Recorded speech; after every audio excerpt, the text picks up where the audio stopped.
كمانيجا LSSC هدي وسكام يهي محيدات بدن لعق أغصة ميان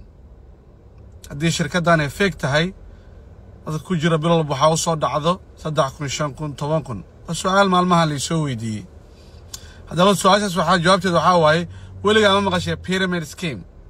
بيراميد سكيم وحاواي dadka shirkadda marka hore maalgashaday bulooyin ama sanad hore maalgashaday dadkay keeneen ayaa fangareeyo maalgeliyo laakiin maalinta istaagto in dad cusub soo galaan oo shirkadda maalgashadaan markaas weeye markuu iskaamka burburayo shirkadana burburayso shirkadda LSC waa iskaam ma kiraysa skuurar mana gadda skuurar xafiisku ma laha Hong Kong warehouse-na kuma leh mana soo saarto skuurar Mareykan xafiisku ma lahan Canada kuma lahan Yurub kuma lahan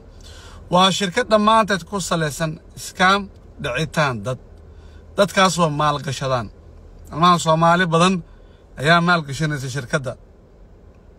marka waxay ka qaab qaadanayaan marka pyramid scheme kan oo jeedaan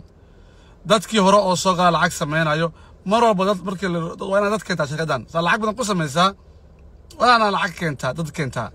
dadkaas ay maalgelinayaan marka dadka hore lacag ka sameeyo ugu dambeyn markay istaagto dad in la keeno markaas ay burburaysaa ashanadan shirkaddan LSSC waxay ka soo koobigareeyeen nin la yiraahdo Charles Ponzi oo Italian American ahaa 1920 Mareykan ka jiray oo dadka maalgelin jireen shirkadiisa wax ganacsi kama sameyn jirin dadka ay lacagaha isku celcelin jiray lacagna uu ka qaadi jiray fayna ilaa markii dambe la qabtay sidoo kale Bernie Madoff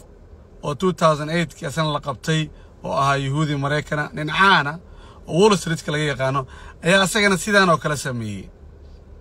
scheme kan oo kale dadka ayaa shirkadiisa maalgashan jiray lacagta ayuu ka urursan jiray mifaa'iido yar u saari jiray dadkana dad ay keeni jireen ilaa 3 sano shirkadan waday ilaa markii dambe la qabtay wax investment ah iyo wax maalgelin uu sameeyay malaha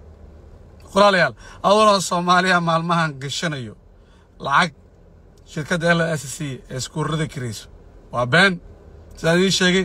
shirkaddan ma jirtaba hadaarad waxaad ka baari kartaa ChatGPT Google ka baar booqo shirkadda la yiraahdo hay'adda la yiraahdo Mareykanka ee la yiraahdo BBB Business Better Bureau oo ganacsiyaasha Mareykanka shirkadooyinka baarto sheegaysa shirkadaas inay ka manayaan scam yahay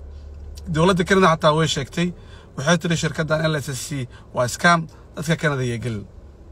marka aniga maxaan faaraxa waa idinkaga degayaa video horaan sameeyay kan waa kii labaad shirkaddan ka dheeraada ka